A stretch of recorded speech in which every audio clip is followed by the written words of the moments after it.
오늘은 스승의 주일입니다. 우리 주일학교에서 애쓰시는 선생님들 또 구역장님들에게 진심으로 감사를 드립니다. 제가 전도사 때 제자였던 학생이 이제 목회자가 되어서 미국에서 교회를 개척하고 그러면서 몇 년 되었는데 통화를 했는데 통화 중에 그렇게 말해요. 목사님 참 좋으시겠어요? 그래서 왜? 그랬더니 목사님 제자 가운데 선교사도 나오고 목회자도 나오고 그러니까 좋지 않으세요? 그래서 좋지, 너무 고맙지, 이제 이렇게 이야기를 나누었습니다. 아마 자기가 목회의 길을 가니까 더 그런 것이 마음에 느껴지지 않았나 싶더라고요. 우리가 구역장으로 혹은 교사로서 양들을 돌보고 혹은 제자들을 키워내가는 과정에서 요셉과 같은 인물을 만나고 나중에 요셉과 같이 좋은 인물로 성장하는 것을 본다고 하는 것은 얼마나 큰 기쁨이겠습니까? 그런데 그러한 어떤 그 기쁨이 하루아침에 주어지는 건 아니고 오랜 세월의 씨름 가운데서 이루어지는 것이더라. 그러니까 요셉은 나중에 총리가 되었을 때 행동을 보면 거의 완벽에 가까운 사람이잖아요. 그렇지만 어렸을 때부터 그랬을까? 물론 씨앗은 있었겠지만 요셉 역시 어린아이고 청소년이었을 때는 그 고유한 약점, 한계, 또 개인의 한계, 그런 부분들을 가지고 있었던 것이죠. 형들과의 관계가 좋지 않고 또 불안했고 또 미움받기도 하고 이러는 가운데서 그렇게 또 연약함도 있었지만 그 어떤 하나님과 동행하는 여러 과정들을 거치면서 거의 온전하다 할 정도의 인물에 이르게 되어집니다.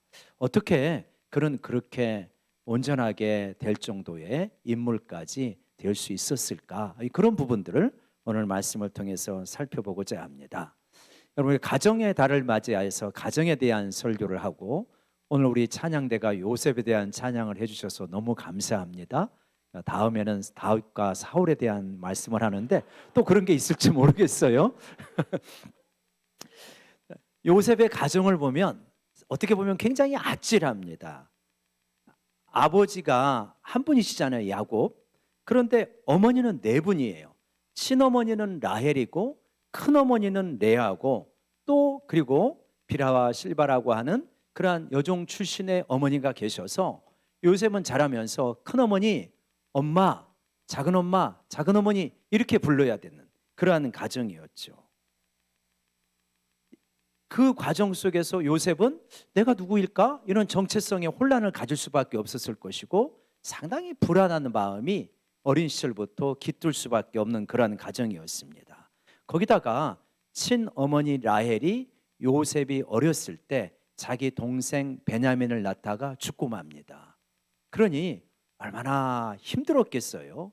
늘 어떻게 보면 불안한 사람이 요셉이었다. 그러니까 이러한 요셉을 야곱은 편애하기가 쉬운 거죠.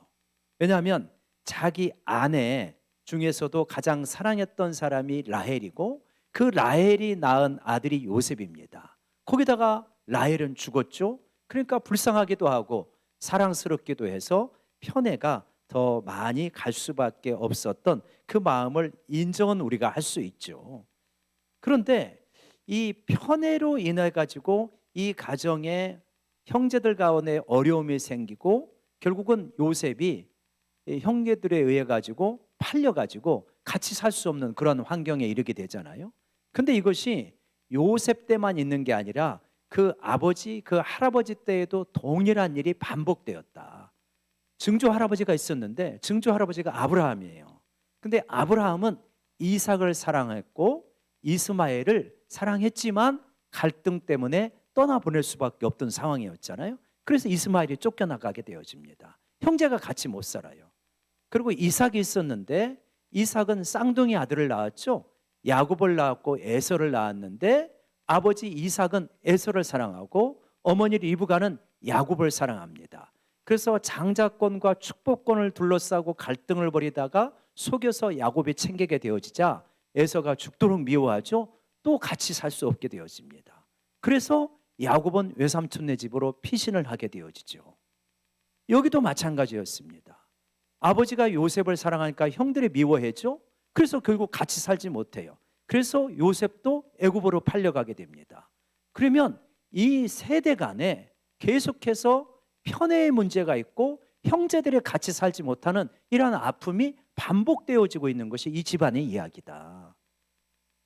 여러분, 이 가정에 뭐가 흐르고 있냐? 편애가 흐르고 있다. 그리고 같이 형제 간에 살지 못하는 아픔이 반복되어지고 있다. 이런 부분을 알 수 있죠.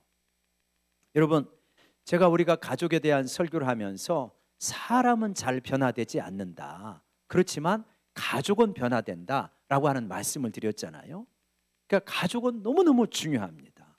그런데 이 가족 가운데 우리의 여러 가지 인격이라 지성이라든가 대인 관계라든가 여러 가지가 형성이 되어지는데, 이거는 지금 현재의 나의 모습, 우리 가족의 모습을 이해하기 위해서는 우리 아버지, 할아버지 때가 어떠했는가라고 하는 것을 이해하는 것이 굉장히 중요하다. 그리고 우리 자녀들은 어떻게 살아갈 것인가, 우리가 지금 어떻게 살아가는가를 보면 우리 자녀들이 살아가는 모습을 대략 예측할 수 있다. 이런 말인 것이죠. 그래서 전문가들은 이 가족 간의 감정 체계가 전수가 되어진다라고 이렇게 말을 합니다. 그러니까 윗대에서 어떤 문제가 있잖아요. 예를 들면 도박이라든지 혹은 술이라든지 어떤 갈등이 심하다든지 이런 것들이 있게 되어질 때 그런 것들을 피하고 싶지만 후대에서 상당히 자연스럽게 나타나는 이러한 부분이 있다. 그러나 우리 예수님을 믿는 사람은 요셉이 보여주셨듯이 우리가 하나님 안에서 믿음과 기도로 살아가면 우리 가정에 흐르고 있는 좋지 않는 고리들을 끊어낼 수 있는 역사가 일어날 수 있다고 믿습니다. 여러분, 그 믿음을 가지고 하나님, 우리 가정에는 이러한 문제가 있었습니다. 이게 뭐 가게에 흐르는 저주를 끊어라 그런 식이 아니에요. 그런 식이 아니고 우리 어떤 문화라든가 교육이라든가 이런 속에서 우리 가운데 자연스럽게 접혀진 부분들이 있는 거죠. 혹은 유전자도 DNA 정보도 약간 그런 것들이 있겠죠. 근데 그런 것을 예수 그리스도 안에서 믿음으로 살면 얼마든지 끊어낼 수 있다. 이런 믿음을 가지고 현재 우리가 부딪히고 있는 문제들을 하나님 앞에 가지고 씨름해야 됩니다. 여러분, 여기 편애를 보십시오. 아버지 야곱이 요셉을 편애하는데 채색옷을 지어서 입힙니다. 채색옷이라고 하는 것은 색깔에 있는 옷이다 이런 뜻도 되지만 귀족이나 왕의 자녀들이 입는 옷이 채색옷이거든요. 그래갖고 손목 발목을 덮는다 그래요. 그러면은 이런 옷을 입고 살면 일을 잘할 수 있겠습니까? 일을 안 하게 되어지는 거죠. 형들의 입장에서는 죽으라고 자기들은 양치고 있고 집안일 하는데 요셉은 채색옷 입고 다닌단 말이에요. 그러니까 마음이 편할 수가 없죠. 못마땅합니다. 그러니까 야곱의 편애는 평상시에도 드러나지만 결정적인 순간에 야곱의 편애가 드러나요. 야곱이 형 에서를 만나러 올 때 에서가 400여 명의 기른 군사를 데리고 야곱을 죽이려고 옵니다. 그러니까 야곱이 큰일 났습니다. 그래서 자기의 가족들을 나누게 되어지죠. 1진, 2진, 3진, 맨 뒤에 자기가 있는 이렇게 진을 나누게 되어집니다. 1진이 제일 위험하잖아요. 1진에 누가 있습니까? 야곱의 여종 출신의 두 부인과 아들들이 있어요. 2진에는요 레아와 그 아들들이 있습니다. 3진에는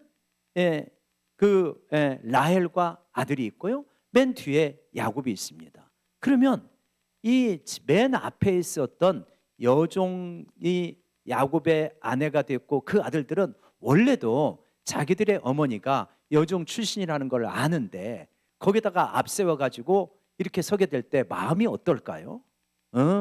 아버지가 우리는 죽어도 상관없다는 거지? 뭐 이런 식으로 받아들이지 않겠어요? 그러니까 아버지를 향해서 정말 우리 아버지는 우리를 너무너무 사랑하시는 분이다 이런 마음이 들겠습니까? 안 들죠. 그러니까 이 편애 때문에 자녀들의 마음이 불퉁불퉁한 거예요.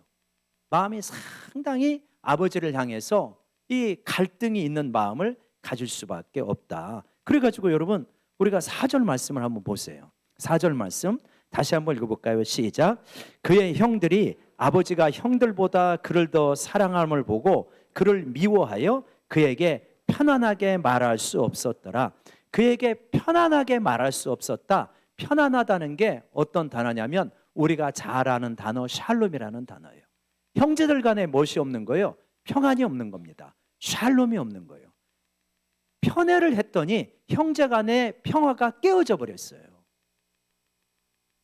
이건 오늘날도 마찬가지다. 부모가 자녀를 편애하게 되어지면 형제 간의 사이는 깨어지게 되어 있다. 이러한 아픔이 있는 거죠.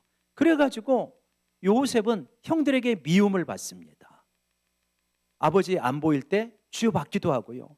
형제들끼리 놀다가 왕따를 시키기도 하고 서러움을 많이 당하는 거예요.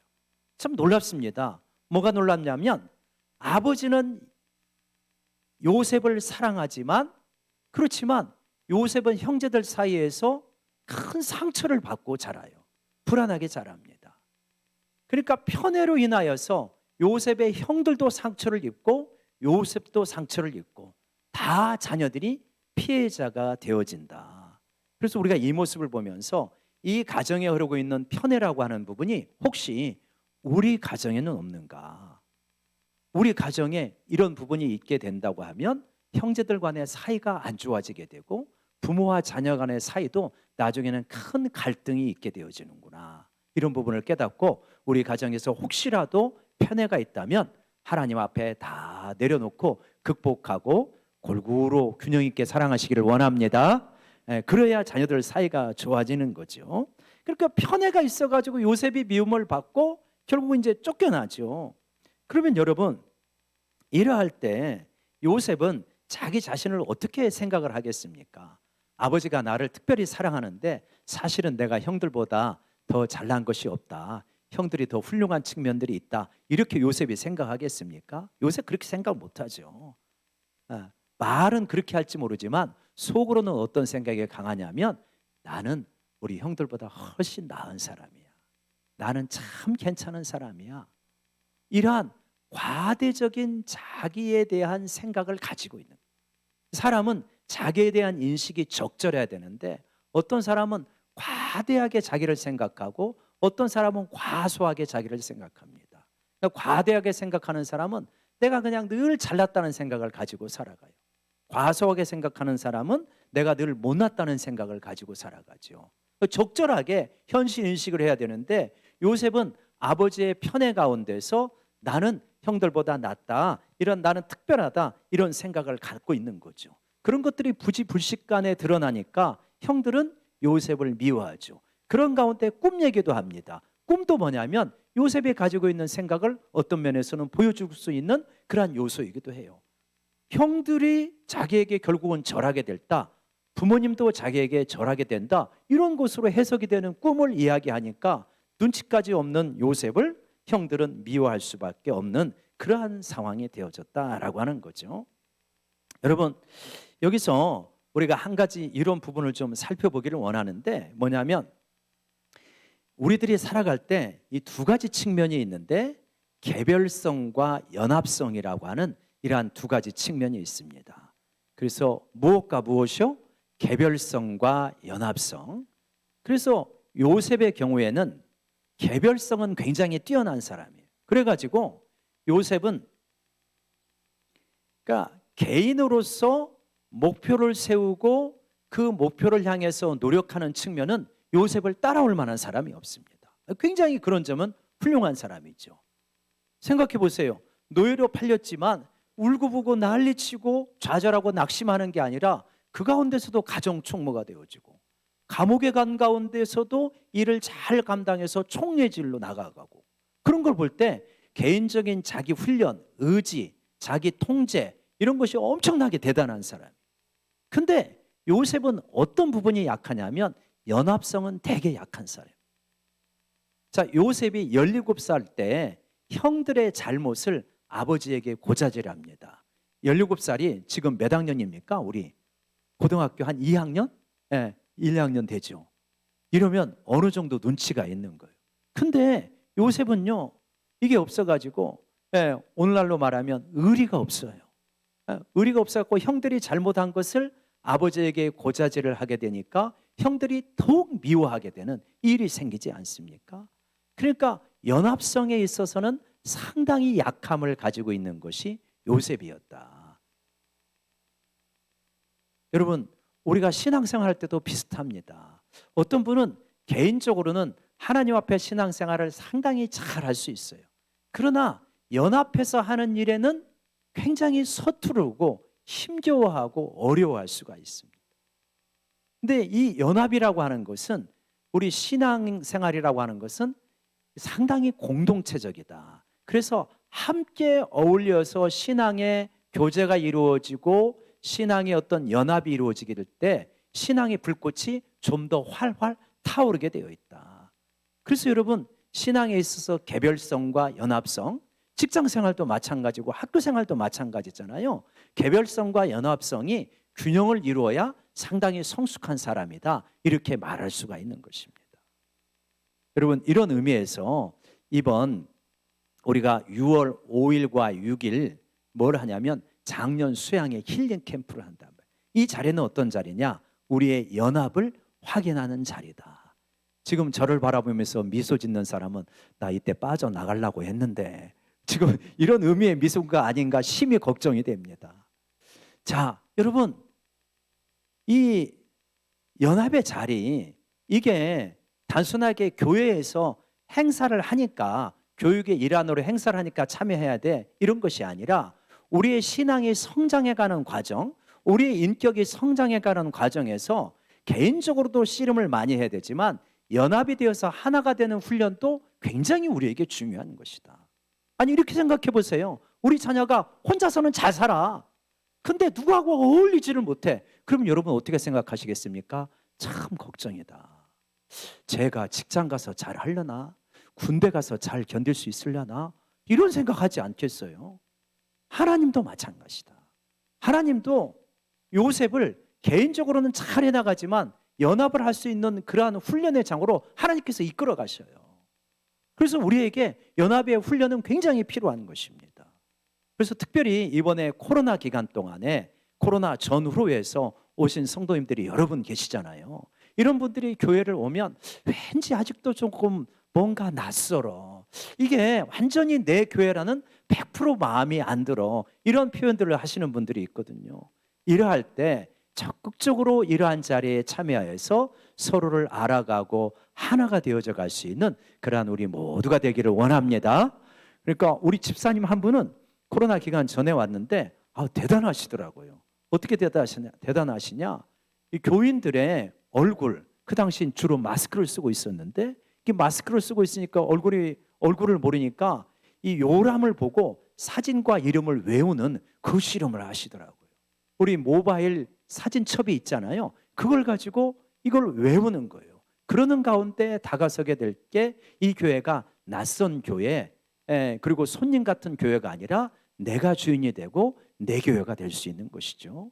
여러분, 이번 연합 수련회를 통하여서도 우리가 서로 친밀하게 하나가 되어줄 수 있기를 원합니다. 그리고 옆 사람 보면서 한번 격려합시다. 우리 작년 수양에서 뵙겠습니다. 시작. 자, 정말 여러분, 이러한 부분들 잘 훈련해야 됩니다. 그것이 우리 신앙생활에 굉장히 도움이 되는 거. 에어컨 조금만 세게 틀어주시기 바랍니다. 자, 여러분, 애굽에 오기 전에 요셉은 그렇게 훌륭한 사람은 아니었어요. 나이도 어렵지만 개별성은 뛰어났지만 연합성이 약했고요. 그리고 상당히 과대적인 자존감을 가지고 있어요. 내가 굉장히 괜찮은 사람이다, 이런 생각을 가지고 있어요. 그리고 가족 간의 관계 속에서 갈등과 미움이 많았고 어머니는 일찍 떠났기 때문에 상당히 불안한 그러한 마음을 가지고 있는 것이 요셉이었다, 어렵지 않게 우리가 추정할 수가 있습니다. 그러한 요셉의 형제들의 미움이 심해져 가지고 결국 요셉을 팔아 넘기게 되어지죠. 그래서 요셉은 이제 이 애굽으로 팔려와 가지고 노예 생활을 하게 되어집니다. 여러분, 노예 생활을 하게 될 때 요셉이니까 노예 생활이 힘들지 않았다, 그랬을까요? 그렇지 않죠. 어떤 의미에서는요, 요셉은 훨씬 더 힘들었어요. 왜냐? 자기는 특별하다고 생각했거든요. 나는 특별히 하나님께 사랑받는 자녀다. 하나님께서 꿈도 주셨으니까 그런 생각을 가지고 있는데 굉장히 어려움을 당했습니다. 제가 자주 말씀드리지만 이런 표현은 하지 말아라. 하나님은 특별히 나를 사랑하신다. 그런 표현을 하지 말라고 제가 자주 말씀드리죠. 하나님은 다 같이 사랑하셔요. 다 같이 사랑해요. 특별히 나만 사랑하시지 않아요. 내가 특별해지고 싶은 욕망을 그렇게 표현한 거지, 사실은. 노골적으로 말하자면. 그래서 하나님은 다 같이 우리를 사랑하시죠. 특별하다고 생각하면요, 내가 받는 고난 가운데 훨씬 더 고통이 심해집니다. 우리는 평범한 사람들이에요. 비유적으로 말하면 이스라엘이 애굽에서 나오게 되어질 때 모세와 아론과 같은 사람은 소수에 불과해요. 우리들은 그 애굽에서 나온 그 한 200만 명 되는 그 사람 중에 한 사람들이 우리일 가능성이 훨씬 많잖아요. 내가 모세와 아론과 같은 사람이 아니라 그 무리 중에 한 사람일 가능성이 많지 않겠습니까? 이렇게 생각하는 게 현실적인 자기 인식이죠. 그러니까 이러한 평범한 사람이기 때문에 평범한 사람들이 당하는 아픔, 고난 이런 거 우리도 비껴나갈 수 없는 것이죠. 요셉은 노예로 팔려와 가지고 굉장히 고통스러운 시간을 보냈을 거예요. 그러면서 많은 질문을 했습니다. 많은 질문을 하는데 요셉이 그러한 질문 가운데서 참 이렇게 하나님께 질문하면서 그런 질문을 하지 않았겠습니까? 하나님 왜 나를 여기로 오시게 허락하셨을까? 형들은 왜 그렇게 나를 미워했을까?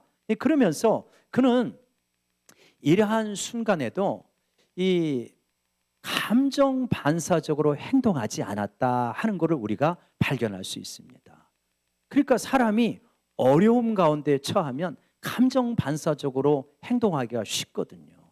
요셉의 우리가 평범하고 조금 부정적으로 반응하는 사람이 요셉이라고 생각하고 요셉의 상황 속에 넣어봅시다. 그러면 어떻게 살았을까요? 요셉이 밤마다 울고요, 만나는 사람마다 자기 신세 타령하고요, 나는 이런 사람이 아니라고 이야기를 하고, 그리고 술이 있으면 술 한 잔 먹고요, 그리고 기회가 되면 도망치려고 하고 엄청나게 감정 반사적으로 행동을 했을 거예요.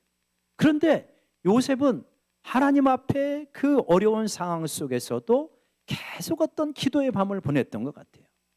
하나님 앞에 탄식도 하고 눈물도 흘렸지만 하나님 앞에서 기도하고 씨름하면서, 그러면서 뭔가 하나님께서 나를 버리시지는 않았을 텐데 그렇다면 이 상황 속에서 내가 어떻게 해야 될까? 그 상황 속에서 목적지향적으로 행동을 합니다. 그래서 요셉은 신세타령 자기 연민에 그만 빠지고 애굽말을 배우고 애굽의 문화를 익히고 보디발의 집에서 해야 될 일들을 능숙하게 처리하고, 그러다 보니까 보디발이 볼 때 아니 얘는 노예인데 왜 그렇게 얘가 똑똑해? 왜 그렇게 부지런해? 아, 노예인데 노예 근성이 없지, 주인과 같이 일하네, 아들과 같이 일하네. 계속해서 지위를 올려줘 가지고 가정 총무의 일까지 하게 되어진다. 그래서 그때의 모습을 창세기 39장 2절에서 이렇게 묘사를 합니다. 어떻게 묘사를 해요? 창세기 39장 2절 같이 읽어볼까요? 시작.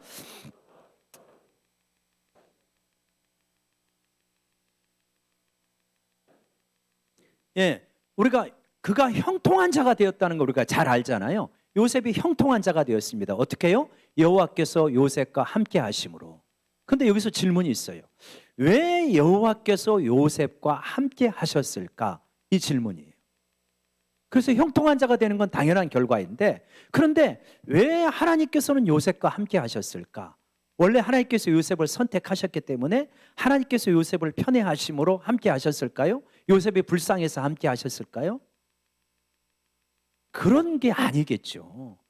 하나님과의 관계는 어떤 관계냐면 인격적인 관계입니다. 인격적인 관계라고 하는 것은 뭐냐면 여러분 어렵지 않아요. 내가 저 사람 좋아하면 저 사람도 나 좋아하는 게 인격적인 관계입니다. 무슨 말이에요? 요셉이 하나님을 좋아하고 하나님과 함께 있으려고 애를 쓰는 거예요. 자기는 이 상황에서 하나님을 붙들지 않으면 아무런 소망이 없는 상황이에요. 그래서 요셉은 그 상황에서 늘 하나님을 붙들고 밤마다 하나님 앞에서 눈물 흘리고 기도하면서 하나님의 뜻을 묻고 어떤 상황이든지 하나님과 함께 하려고 했기 때문에 하나님께서 요셉과 함께 하셨고, 그래서 요셉이 형통한 자가 되어준 줄로 믿습니다. 여러분, 우리들도 마찬가지다. 우리 삶 속에 하나님이 함께 하시면 형통해집니다. 근데 어떻게 하나님이 함께 하시냐고요? 어떻게 하나님이 함께 하십니까? 우리가 하나님을 좋아하고 하나님과 함께 있기를 진정으로 원하게 될 때 하나님도 인격적인 분이시기 때문에 우리와 함께 머무시기를 기뻐하시는 줄로 믿습니다. 하나님이 함께 하시면 형통의 길이 열리게 되어지는 거죠.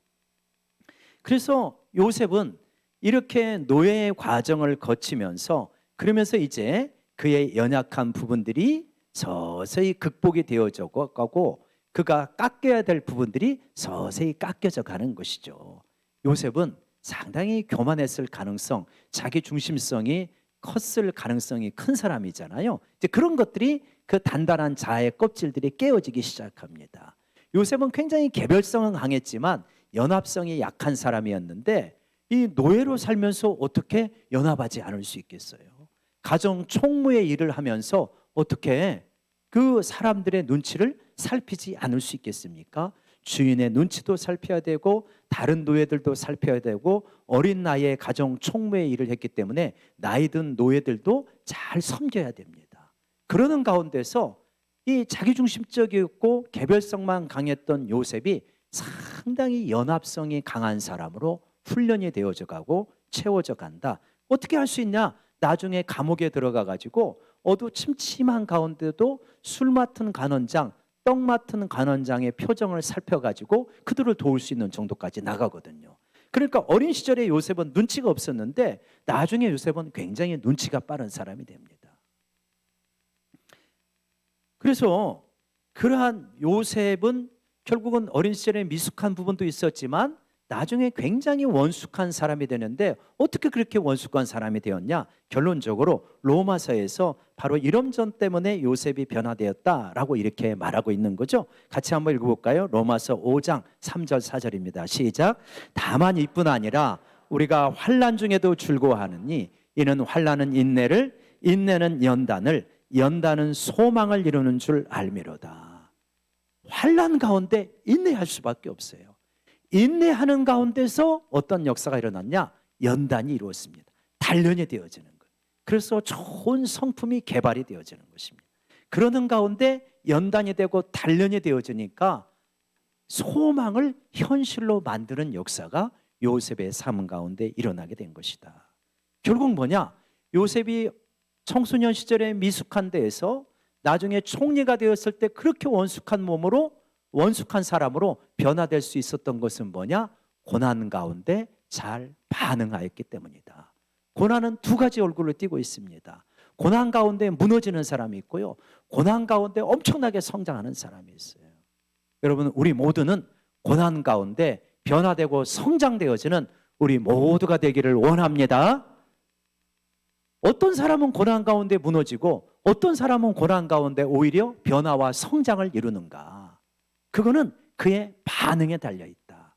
고난 가운데 부정적이고 낙심하고 좌절하게 되면 완전히 무너져 내립니다. 그러나 어떤 사람들은 그 가운데 오히려 고난을 디딤돌 삼아가지고 도약하는, 점프하는 그런 역사가 일어나게 돼요.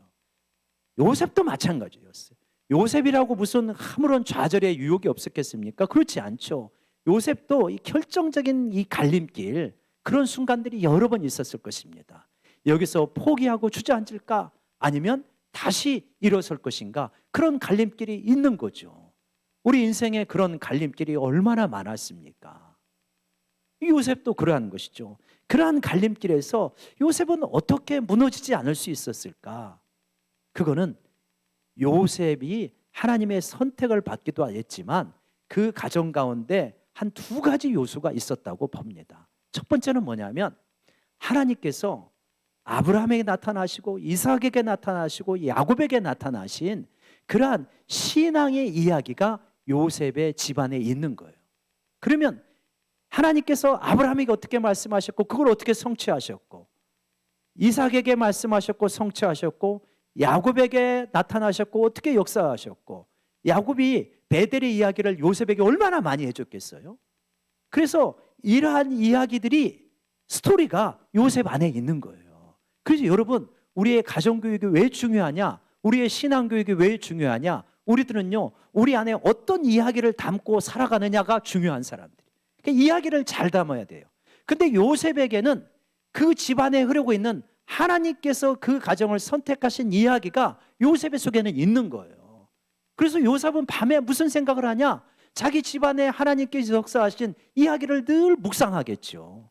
그래서 하나님께서 우리 가정을 선택하고 아브라함을 선택하셨는데 딸을 버리실 리가 없다. 이거를 늘 붙들고 있었기 때문에 무너지지 않을 수 있었다. 또 하나는 뭐냐? 요셉에게 직접 보여주신 하나님의 꿈이 있었던 거예요. 그래서 요셉에는 두 가지가 있었다. 그 집안에 흐르고 있는 하나님의 이야기, 그리고 하나님이 직접 자기에게 주신 꿈의 이야기. 그러니까 우리의 자녀가 환난 가운데서도 무너지지 않을 수 있는 이야기는 그것은 뭐냐? 두 가지다. 우리 가정에 이루고 있는 하나님께서 역사하신 이야기가 그 아이 속에 있고, 하나님께서 그 아이를 만나주신 체험이 있게 될 때 환난 중에서도 무너지지 않고 믿음으로 반응할 수 있는 줄로 믿습니다. 이 두 가지가 우리 속에 있어야 돼요. 두 가지가 있으면 무너지지가 않게 되어진다. 여러분, 우리들도 마찬가지 아니겠어요? 우리 속에 하나님께서 우리와 함께 하셨던 이야기들이 많아야 돼요. 결국 우리는 이야기로 기약을 하거든요.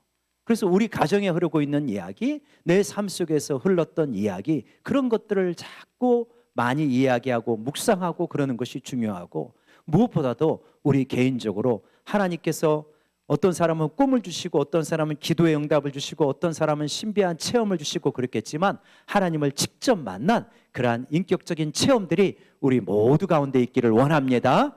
그러면은 우리가 그 갈림길에서 믿음으로 반응하는 거죠. 그래서 요셉은 무너질 수 있는 유혹도 있었지만 신실하게 하나님 앞에 믿음으로 반응하기를 결단하고 그렇게 나아가게 되자 하나님께서 동행하시면서 형통의 역사가 일어나게 되어진다. 그래서 여러분, 창세기 39장 21절과 23절을 보게 되면 또 그런 이야기를 하죠. 보디발 아내의 유혹을 물리치게 되었을 때 억울하게 감옥에 갇히지 않았습니까? 그때 여호와께서 요셉과 함께 하시고 그에게 인자를 더하사 간수장에게 은혜를 받게 하시고, 23절 우리 같이 한번 읽어볼까요? 23절이 시작. 간수장은 그의 손에 맡긴 것을 무엇이든지 살펴보지 아니하였으니 이는 여호와께서 요셉과 함께 하심이라. 여호와께서 그를 범사에 형통하게 하셨더라. 예, 그렇게 되어집니다. 여러분, 우리가 환난 가운데서요 무너지지 아니하고 우리 속에 있는 이야기와 우리에게 나타나신 하나님을 기억하면서 믿음으로 반응하면 환경이 갑자기 아주 우호적인 환경으로 변화되지는 않습니다. 그러나 하나님이 함께 하시는 증거들이 환경 가운데 나타나요. 그래서 감옥에 갔지만 이상하게 간수장이 은혜를 베푸는 거예요. 간수장이 은혜를 베풀어서 범사에 형통하게 하는 역사가 일어나게 되어진다. 여러분, 우리들도요 고난의 자리에서 하나님 앞에 요셉처럼 무너지지 않고 믿음으로 반응하면 점차 범사에 하나님이 함께 하시는 증거들, 환경의 변화들이 나타나게 되는 줄로 믿으시기 바랍니다. 한 번에 점프하지 않아요.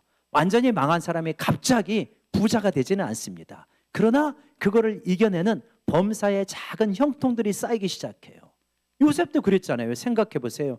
요셉이 17살에 꿈을 꾸었지만 그것이 현실이 될 때까지 얼마나 걸렸어요? 13년의 세월이 걸렸거든요. 총리가 되었을 때 30이 되었다.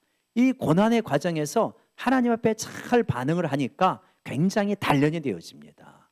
여러분, 바로가요 한 제국의 총리예요. 아니, 한 제국의 왕이죠. 왕이 총리를 뽑는데 요셉이 꿈을 해석하니까, 야, 너 꿈 기가 막히게 해석하네. 너 신기가 있네. 그러니까 총리해. 그렇게 했겠습니까? 아니죠. 요셉을 불러가지고요 여러 가지를 물어보는 거예요. 야, 그러면 흉년은 어떻게 대비해야 되겠냐? 우리 가운데 지역 감정의 문제가 심각해. 어떻게 풀어가야 되겠냐? 빈부격차가 심해지는데 이거 어떻게 풀어가야 되겠냐? 이런 난제들을 요셉에게 물어보는데 기가 막히게 대답하는 거예요. 세상에 이렇게 하나님의 영에 충만한 사람을 우리가 어디서 얻을 수 있겠느냐? 그래가지고 불과 30세의 나이에 요셉을 아주 전격적으로 제2인자로 발탁을 하죠. 왜냐? 그만큼 탁월했기 때문에. 근데 그 탁월함이 어디서 있었냐? 고난 가운데서 믿음으로 반응하는 가운데서 하나님 앞에서 잘 총릿감으로 빚어진 것이다. 여러분, 우리의 자녀들이, 우리의 제자들이 이와 같이 되기를 간절히 기도합시다. 그래서 하나님, 우리 자녀들이 평탄한 가운데서 절대 인물 안 나옵니다. 고난 가운데 던질 줄 알아야 돼요. 고난 가운데서 하나님의 사람으로 빚어지는 거예요. 우리 자녀를 너무 평탄하게만 키우면 인물 안 된다고 생각하면 틀림없습니다. 고난과 역경 가운데서 빚어지는 것입니다. 그게 하나님의 방식이다. 여러분, 그런 가운데서 우리 믿음의 사람들이 잊어서는 안 되는 것이 있다. 요셉을 보면 뭘 할 수 있냐면 최악의 상황에서도 최선의 결과가 있다는 것입니다. 한번 같이 읽어봅시다. 시작. 최악의 상황에서도 최선의 결과가 있다. 최악의 상황입니다. 아니, 감옥에 가는 게 최악의 상황이잖아요. 근데 어떻게 간수가 요셉을 그렇게 이뻐할 수가 있냐고요. 그래서 감옥의 일을 다 맡기냐고요. 근데 요셉을 보면 노예로 팔려가잖아요. 근데 요셉이 최악의 상황인데 저 시골에 완전히 그 악독한 그런 지주에게 팔려갈 수도 있잖아요. 왜 하필은 요셉은 그 노예로 팔려가는 최악의 상황에 하필이면 경호대장 보디발의 집에 팔려가가지고 궁중 문화를 어린 시절부터 익힐 수 있냐고요. 그러니까 최악의 상황에서도 하나님께서는 최선의 결과를 능히 예비하실 수 있는 분이 하나님이시다. 예를 들어서 내가 많이 아프다고 합시다. 젊은 나이에 왜 이렇게 아플까? 그런 가운데서도 좋은 선생님이 예비될 수가 있는 거예요. 내가 사업에 실패해가지고 모든 것이 다 무너진 것 같은 상황에서도 가족의 소중함을 깨닫고 교회의 소중함을 깨닫고 잘 나갔을 때 얻지 못하는 겸손을 배울 수가 있는 거예요. 최악의 상황에서도 최선의 결과를 예비하시는 분이 우리 하나님이시다. 여러분, 그래서 요셉은 상당히 어떤 면에서는 평범할 수도 있고 씨앗은 좋은 씨앗을 많이 가지고 있지만 연약한 부분도 있었던 요셉이지만 이 고난이라고 하는 13년간의 그러한 가혹한 훈련기를 거쳐서 자아가 깨어지고 높은 자존감이 적절한 자존감으로 변모가 되어지고 그리고 친밀감과 연합성이 약했던 부분들을 잘 보완을 하면서 타고났던 좋은 또 똑똑한 머리와 강한 의지와 치밀함과 이런 것들이 꼽히면서 그 총리감으로 세워져 가게 되어집니다. 뿐만 아니라 단순하게 한 개인의 성공의 이야기가 아니라 하나님의 민족 이스라엘을 예비하는 자로서 애굽에 먼저 갔고 아울러서 그의 가정도 요셉을 통하여서 온전하게 회복시켜 나아가는 그런 모습을 볼 수가 있습니다. 여러분, 가족은요 너무나 소중합니다. 가정은 소중해요. 하나님께서는 이 가정에 어떤 가정인들 편애라든가 문제라든가 그것이 하나도 없는 가정 어디가 있겠습니까? 다 있을 수 있습니다. 그런 걸 통하여서 하나님께서는 하나님을 사랑하는 자, 곧 그 뜻대로 부르심을 받아서 올바르게 반응하는 자에게는 이 모든 것을 합력하여 선을 이루어 가실 수 있는 분이 우리 하나님이신 줄로 믿습니다. 그 하나님을 믿고 어려운 상황 속에서 믿음으로 반응할 수 있는 우리 모두가 되기를 원합니다. 기도하겠습니다. 하나님, 요셉의 가정의 이야기를 통하여서 편애라고 하는 아픔도 있었고 불안한 그러한 내면도 있었지만 고난의 과정에서 믿음으로 하나님의 이야기를 붙들고 하나님이 만나주신 체험을 붙들고 믿음으로 살아간다면 오히려 그 고난의 과정이 하나님의 사람으로 인물로 변화되어가는 성장의 과정인 줄로 믿습니다. 참으로 어려운 암흑과 같은 시기를 할지라도 하나님의 약속을 붙들 수 있는 우리 모두가 되게 하여 주시옵소서.